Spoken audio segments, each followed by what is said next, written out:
YouTube প্ল্যাটফর্মে আপনার video কিভাবে র্যাঙ্ক করাবেন।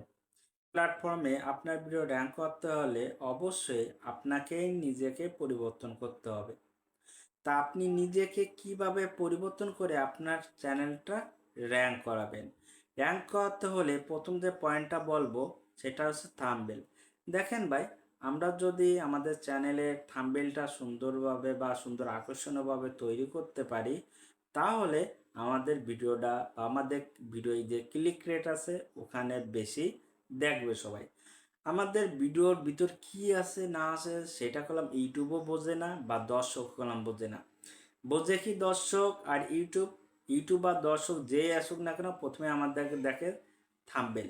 যখন আমাদের ভিডিওর থাম্বনেলটা খুব সুন্দর হয়, দেখতে খুব ভালো লাগে, তখনই দেখবেন কি দর্শকটা ওই ভিডিওটা ক্লিক করে। তাই আপনাকে প্রথমে আপনার ভিডিও র্যাঙ্ক করার জন্য প্রথম ভূমিকা পালন করে আপনার থাম্বনেল। থাম্বনেলটা সুন্দরভাবে যতটুকু পারেন আপনি আপনার সামর্থ্য অনুযায়ী ততটুকু আপনি সুন্দর করার চিন্তা নেন, এবং যতটুকু সামর্থ্য থাকে সেইটুকু পরিবর্তন করে আপনি প্রতিনিয়ত একটা সুন্দর সুন্দর থাম্বনেল তৈরি করে ইউটিউবে আপলোড করুন, ভিডিও আপলোড করুন, দেখবেন কি আপনার ভিডিওটা র্যাঙ্ক পাবে। 2 নম্বর বলবো, সে 2 নম্বর হচ্ছে টাইটেল। দেখেন ভাই, একটা ভিডিওর থাম্বনেলের পরে কলাম দেখে আমাদের টাইটেলটা। কারণ ইউটিউব দর্শক কলাম আমাদের টাইটেল লেখা এবং থাম্বনেল লেখাটা যখনই দেখে তখন দেখা যায় তার যেটা প্রয়োজন, তার এই ভিডিওটা প্রয়োজন, তখন কি করে তারা ওই ভিডিওটা দেখে। থাম্বনেলে দেখে মিল নাই, থাম্বনেলে এক লেখা আর টাইটেলে আর এক লেখা, তাহলে হচ্ছে দর্শক ওটা কখনোই ওই ভিডিওটা কখনোই কন্টিনিউ করে দেখে না। আপনাকে কি করতে, থাম্বনেল এবং টাইটেল দুটোই সামঞ্জস্য করে ভিডিও তৈরি করতে হবে, মানে সেম রাখতে হবে। টাইটেল এবং থাম্বনেল দুটো সামঞ্জস্য করে রেখে দিলে তাহলে অবশ্যই দর্শক আপনার ভিডিওটা সম্পূর্ণ কন্টিনিউ করবে। নাম্বার বলবো, আপনার চ্যানেলের নাম বারবার সার্চ করা কিভাবে। আপনার আশপাশে যারা আছে বন্ধু বা অন্য সব আত্মীয় স্বজন, সেখানে আপনার চ্যানেলের নাম ভুল ভাল দিয়ে প্রথমে সার্চ করবেন, এমনভাবে দেবেন ইউটিউব যাতে ধরতে না পারে, যে আপনার একটা স্প্যাম যাতে না দিতে পারে সেই অবস্থায় আপনি সার্চ করবেন। সেই অবস্থায় সার্চ করলে ইউটিউব যাতে স্প্যাম ধরতে না পারে তার জন্য সেরকম সার্চ করলেন আপনি। করার পরে যেটা সঠিক নাম সেইটা আপনি সার্চ করলেন। যখন সঠিক নামটা দিলেন তখন ওই রকম মনে করেন যে আপনি 100 জনের কাছে দিয়েছেন, 100 জনের কাছে সার্চ করে করার পরে ইউটিউব দেখতেছে কি এই নামটা একটা ব্র্যান্ড নাম হয়ে গেছে। মনে করেন যে এই নামটা ইউটিউব সবাই সার্চ করতেছে, তাই ওই নামে যে কিওয়ার্ডগুলো কেউ যদি দিয়ে থাকে, আপনার চ্যানেলের নাম যদি কিওয়ার্ডগুলো কেউ যদি দিয়ে থাকে, তাহলে তাদের সামনে আপনার চ্যানেলের নামটা অবশ্যই শো করবে। তখন তখন দর্শকরা করবে কি, যে ওই চ্যানেলটায় ক্লিক ওই নামে ক্লিক করবে। ওই নামে ক্লিক করার করলে দেখবেন কি আপনার ভিডিওটা শো করতেছে। শো করলে কি হয়, আপনার চ্যানেলের নামটা আরও বৃদ্ধি পাচ্ছে, সাথে আপনার ভিডিওটা আরও বেশি ওয়াচ টাইম দিয়ে দেখতেছে। সাথে আপনার চ্যানেলটা ব্র্যান্ড একটা চ্যানেল আছে, যখন ব্র্যান্ড চ্যানেলটা হয়ে যাচ্ছে তখনই আপনার ভিডিওটা দর্শক সম্পূর্ণ দেখতেছে এবং অল্প সময়ের ভিতরে আপনার চ্যানেল ভাইরাল হয়ে যাচ্ছে। 4 নম্বর বলবো, আপনার চ্যানেলের ডেসক্রিপশানে আপনার চ্যানেলের নামটা ব্যবহার করবেন ভাই। কারণ ডেসক্রিপশানে যে সকল কিওয়ার্ডগুলো দিয়ে থাকেন ওখানে আপনার চ্যানেলের নামটা যদি দিয়ে থাকেন, তাহলে দর্শক ওই নামটা লিখে সার্চ করার সাথে সাথেই আপনার ভিডিওটা শো করে দেবে। আর ওই জায়গায় শো করলে পরে আপনার দর্শকটা আপনার পরিপূর্ণ আপনার ভিডিও দেখতেছে।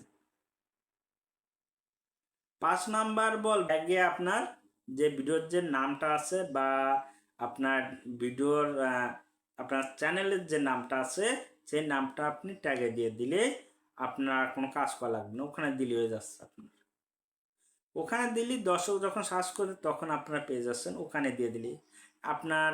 এছাড়াও হ্যাশট্যাগে আপনি ব্যবহার করতে পারতেছেন, হ্যাশট্যাগে আপনি দিয়ে দিতে পারতেছেন আপনার চ্যানেলের নাম। তখন হ্যাশট্যাগে দিয়ে দিলে পারে, যখন হ্যাশট্যাগে যখন আপনার চ্যানেলের নাম যাচ্ছে ওই হ্যাশট্যাগ দিয়ে যখন চ্যানেল কেউ সার্চ করতেছে তখন আপনার ভিডিওটাও র্যাঙ্ক পাচ্ছে এবং দর্শক পরিপূর্ণ দেখতেছে। 5 নাম্বার হচ্ছে যে আপনার 5 নাম্বার হচ্ছে যে যে সকল ভিডিও আপনি আপলোড করছেন ওই সব ভিডিওর নিচে যে সকল দর্শক কমেন্ট করে ওই সকল কমেন্টের আপনি একটা কমেন্ট করবেন যে ভাই এই চ্যানেলের নাম যে হ্যাশট্যাগ দেবে, তাহলে আমি তাকে আমার চ্যানেলে একটা গ্রুপ আছে, সেই গ্রুপে তাকে নিয়ে নেব বা জয়েন করব। এই রকম কথা যদি আপনি আবার কমেন্টে বক্সে বা অন্য জায়গায় বলে থাকেন, তাহলে দেখবেন কি আপনার চ্যানেলের নাম দিয়ে হ্যাশট্যাগ দিয়ে শো করাবে। যখন চ্যানেলের নাম এবং হ্যাশট্যাগ দিয়ে শো করাবে, চ্যানেল নামের সাথে হ্যাশট্যাগ দিয়ে যুক্ত করবে, তখন ইউটিউব দেখতে কি প্রত্যেকটা জায়গায় হ্যাশট্যাগ নাম, এই এইটার কারণে ওই জায়গার নাম কি দর্শক সার্চ করতেছে হ্যাশট্যাগ দিয়ে, তাহলে এই চ্যানেলটা মনে অল্প সময়ের ভিতরে একটা দারুণ একটা কিছু দেখছে ইউটিউবে। দর্শক এই চ্যানেলটা থেকে ভালো কিছু শিখতে পারতেছে। দর্শক যখন এই চ্যানেলটাকে শিখতে পারতেছে, ইউটিউব যখন মনে করতেছে, তখন কি করে ওই চ্যানেলটার নামটা বা ওই চ্যানেলের ভিডিওটা অন্য সকল ইউটিউবারের সাথে সাথে দিয়ে দেয়।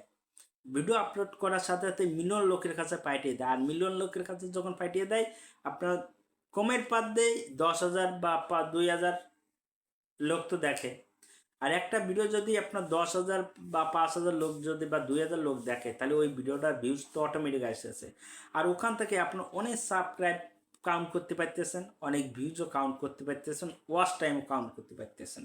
তাহলে ভাই এটা করা কি আপনার জন্য লাভ না ক্ষতি, আপনি নিজেই বলেন। এবার 6 নাম্বার বলবো কোয়ালিটি। দেখেন ভাই, আপনি যদি আপনার ভিডিওর কোয়ালিটি যদি সুন্দর করে রাখেন, সবচাইতে বেশি ভূমিকা পালন করা কলম কোয়ালিটি। আপনি যদি আপনার ভিডিওর পরিপূর্ণটুক সুন্দর করে উপস্থাপন করতে পারেন ভিডিও আপলোড করার শুরু থেকেই, দর্শকের মন মতো যদি একদম আপনি যেদিন থেকে ইউটিউব খুলেছেন সেদিন থেকে যদি সুন্দর করে দর্শকের বুঝতে পারেন এবং সুন্দর করে ভিডিও উপস্থাপন করতে পারেন এবং প্রতিনিয়ত ভিডিও আপলোড করতে পারেন, তাহলে আপনার ভিডিও দর্শক সম্পূর্ণটুক মনোযোগ সহ দেখবে। আর তখনই আপনার যখন ভিউজ আসবে, তখনই আপনার চিন্তা শক্তি বৃদ্ধি পাবে এবং আপনি তখন চিন্তা করবেন দর্শক আপনার ভিডিও দেখতেছে, তখন কি আপনার আরও উৎসাহ লাগবে যে আপনি আরও নতুন নতুন কন্টেন্ট বা নতুন নতুন জিনিস ইউটিউবে শিখতে পারবেন। আপনার চিন্তা ভাবনায় তখন খুলে যাবে। আর আপনার যদি চ্যানেলে প্রথম থেকে যে ভিউজ না আসে, তাহলে পারে আপনার চিন্তা ভাবনা একদম আটার মতো এঁটে থাকবে। যার কারণে আপনাকে অবশ্যই প্রথম চ্যানেল শুরু থেকে পাওয়ারফুল কন্টেন্ট এবং পাওয়ারফুল কোয়ালিটি ভিডিও আপলোড করতে হবে, যাতে দর্শক শুরু থেকে আপনার ভিডিওটা দেখে। সেইরকমভাবে আপনাকে সেট আপ করতে হবে। আমরা অনেকে বুঝি যে নতুন ইউটিউবার যারা আছে ইউটিউবে আছে, এরা তো ইউটিউব সম্পর্কে কোনো কিছু ধারণা নাই, এরা কীভাবে কোয়ালিটিফুল ভিডিও আপলোড করবে। তার জন্য আপনাকে অবশ্যই যখন আপনি একটা প্রতিনিয়ত ইউটিউবে কাজ করতেছেন, অভিজ্ঞতার দরকার। তখন ইউটিউবে আপনি কাজ করতেছেন, সিম্পলভাবে কাজ করতেছেন, আপনি বোঝার দরকার, বুঝতেছেন। যখন ওই চ্যানেলে ভিউজ আসতেছে না, তখন আপনি কি করবেন, নতুন একটা ইউটিউব অ্যাকাউন্ট খুলবেন। নতুন একটা ইউটিউব অ্যাকাউন্ট খুলে ওখানে প্রতিনিয়ত সুন্দর সুন্দর কন্টেন্ট দিয়ে ভিডিও আপলোড করবেন। সুন্দর সুন্দর কন্টেন্ট দিয়ে ভিডিও আপলোড করুন, দেখবেন আপনার ভিডিও সম্পূর্ণটুক শুরু থেকেই ভিউজ আসতেছে, সাবস্ক্রাইব আসতেছে। সর্বশেষে 1 থেকে 1.5 মাসের ভিতরে আপনার চ্যানেল র্যাঙ্ক পেয়ে যাবে। আজ এই পর্যন্তই। যদি ভিডিওটা ভালো লেগে থাকে তাহলে একটা লাইক, কমেন্ট এবং সাবস্ক্রাইব করবেন। ধন্যবাদ সবাইকে।